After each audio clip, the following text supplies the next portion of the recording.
General Ayub Khan अपनी आप बीती फ्रेंड्स नॉट मास्टर्स में लिखते हैं कि मैं 5 अक्टूबर को कराची पहुंचा और सीधा जनरल सिकंदर मिर्ज़ा से मिलने गया। वो लॉन में बैठे हुए थे, तल्ख, मुतफक्कर और मायूस। मैंने पूछा, क्या आपने अच्छी तरह सोच विचार कर ली है सर? हाँ। क्या इसके सिवा कोई और चारा नहीं? सिकंदर मिर्ज़ा ने जवाब दिया, नहीं, इसके सिवा कोई और चारा नहीं। मैंने सोचा कि कितनी बदकिस्मती की बात है कि हालात ऐसे मोड़ तक पहुंच गए हैं कि ये सख्त कदम उठाना पड़ गया है, लेकिन इससे कोई मुफर नहीं था। ये मुल्क बचाने की आखिरी कोशिश थी। इस गुफ्तगू के 2 दिन बाद 7 और 8 अक्टूबर 1958 की दरमियानी शब पाकिस्तान के पहले सदर सिकंदर मिर्ज़ा ने आइन मुअत्तल, असम्बलियाँ तहलील और सियासी जमातें कलअदम करार देकर मुल्क की तारीख का पहला मार्शल लॉ लगा दिया और उस वक़्त के आर्मी चीफ अयूब खान को मार्शल लॉ एडमिनिस्ट्रेटर मुकर्रर कर दिया। चूँकि ये पहली कोशिश थी, इसलिए इस अवलीन मार्शल लॉ में मेरे अज़ीज़ हमवतनों वगैरह के उन्वान से रेडियो पर कोई तकरीर नहीं हुई। बस टाइप राइटर पर लिखा एक फ़ैसला रात के 10:30 बजे साइक्लो स्टाइल करके अखबारों के दफ्तरों और सफारत खानों को भेज दिया गया। अलबत्ता यह ज़रूर हुआ कि चंद फ़ौजी दस्ते एहतियातन रेडियो पाकिस्तान और टेलीग्राफ की इमारत को घेरे में लेने के लिए भेज दिए गए ताकि सनद रहे और बवक़्ते ज़रूरत काम आए। सिकंदर मिर्ज़ा के तहरीर करदा फ़ैसले की साइक्लो स्टाइल कापियाँ आने वाले अशरों में बार बार तकसीम होती रहीं, बस किरदार बदलते रहे, कहानी वही पुरानी रही।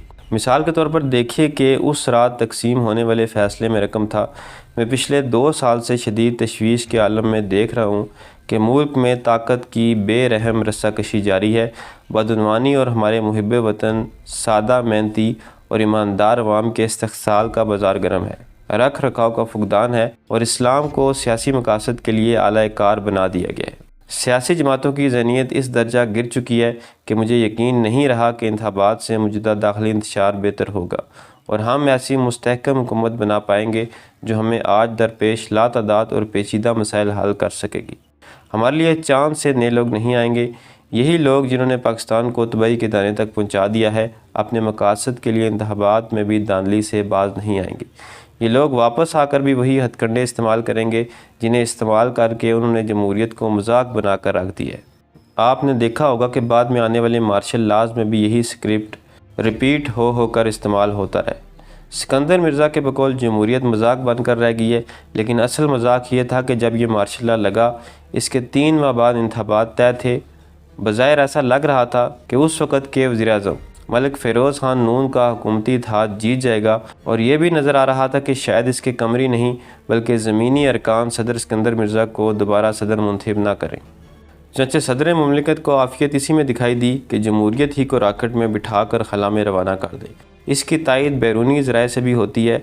मार्शल लॉ के नफाज से कुछ ही अरसा कबल बरतानवी high commissioner sir Alexander Simon ने अपनी हुकूमत को जो खुफिया मरासला भेजा, इसमें दर्ज था कि सदर पाकिस्तान ने इन्हें बताया है कि अगर इंतखाबात के बाद तश्कील पाने वाली हुकूमत में नापसंदीदा अनासर मौजूद हुए तो वो मुदाखलत करेंगे। सर अलेक्जेंडर ने इसी मरासले में लिखा कि नापसंदीदा अनासर से मुराद वो अरकान असम्बली हैं जो सिकंदर मिर्ज़ा को दोबारा सदर बनाने के लिए वोट ना दें। सिकंदर मिर्ज़ा को जमहूरियत और आइन का किस कदर पास था, इसकी एक मिसाल इनके सेक्रेटरी कुदरतुल्लाह शहाब की ज़ुबानी मुलाहिज़ा हो। शहाब अपनी आप बीती शहाबनामा में लिखते हैं, 22 सितंबर 1958 को सदर पाकिस्तान सिकंदर मिर्ज़ा ने इन्हें बुलाया। इनके हाथ में पाकिस्तान के आइन की एक जिल्द थी। उन्होंने इस किताब की तरफ इशारा करके कहा, तुमने इस ट्रैश को पढ़ा है जिस आइन के तहत हलफ उठाकर वो कुर्सी सदारत पर विराजमान थे। इसके मतलब इनकी ज़ुबान से ट्रैश यानी कूड़े का लफ्ज़ सुनकर मेरा मुँह खुले का खुला रह गया। 23 मार्च 1956 को मंजूर होने वाले जिस आइन को मिर्ज़ा साहब ने कूड़ा करार दिया था, वो आइन पाकिस्तान की दस्तूर साज असम्बली ने इन्हीं की वलवला अंगेज़ क़यादत में तैयार किया था। इस आइन के तहत पाकिस्तान बरतानिया की डोमेन से निकल कर एक खुद मुख्तार मुल्क की हैसियत से उभरा था और इसी आइन ने पाकिस्तान को इस्लामी जमहूरिया करार दिया था। इस आइन के तहत सदर का ओहदा वज़ीर-ए-आज़म से बरतर करार दिया गया था। इसमें 58(2)B किस्म की कुछ ऐसी शिकें डाली गई थी कि सदर वज़ीर-ए-आज़म को किसी भी वक़्त निकाल बाहर कर सकते थे। सिकंदर मिर्ज़ा ने इस शिक को इस्तेमाल करते हुए बहुत से वज़ीर-ए-आज़मों को घर भेजा। नाम मुलाहिज़ा कीजिए, मोहम्मद अली बोगरा, चौधरी मोहम्मद अली, हुसैन शहीद सोहरवर्दी, आई चुंदरीगर, मलिक फ़िरोज़ खान नून।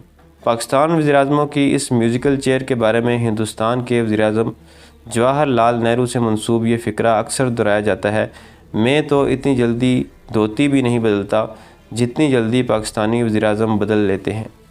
सिकंदर मिर्ज़ा की महल्लाती साजिशों की एक झलक एक बार फिर शहाब नामों के सफ़ों में से देखिए। सिकंदर मिर्ज़ा को गवर्नर जनरल बने 3 रोज़ हुए थे कि शाम के 5 बजे मुझे घर पर मिस्टर सोहरावर्दी ने टेलीफ़ोन करके पूछा, प्राइम मिनिस्टर के तौर पर मेरा हलफ़ लेने के लिए कौन सी तारीख मुकर्रर हुई है। ये सवाल सुनकर मुझे ताज्जुब हुआ क्योंकि मुझे इसके मतलब कुछ भी मालूम नहीं था। यही बात मैंने इन्हें बताई तो मिस्टर सोहरावर्दी गुस्से से बोले, तुम किस तरह के निकम्मे सेक्रेटरी हो, फ़ैसला हो चुका है, अब सिर्फ तफसीलात का इंतज़ार है। फ़ौरन गवर्नर जनरल के पास जाओ और हलफ़ लेने की तारीख़ और वक़्त मालूम करके मुझे ख़बर दो, मैं इंतज़ार करूँगा।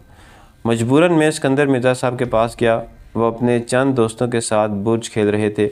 मौका पाकर मैं इन्हें कमरे से बाहर ले गया और इन्हें मिस्टर सोहरावर्दी वाली बात बताई। ये सुनकर वह खूब हंसे और अंदर जाकर अपने दोस्तों से बोले, तुमने कुछ सुना?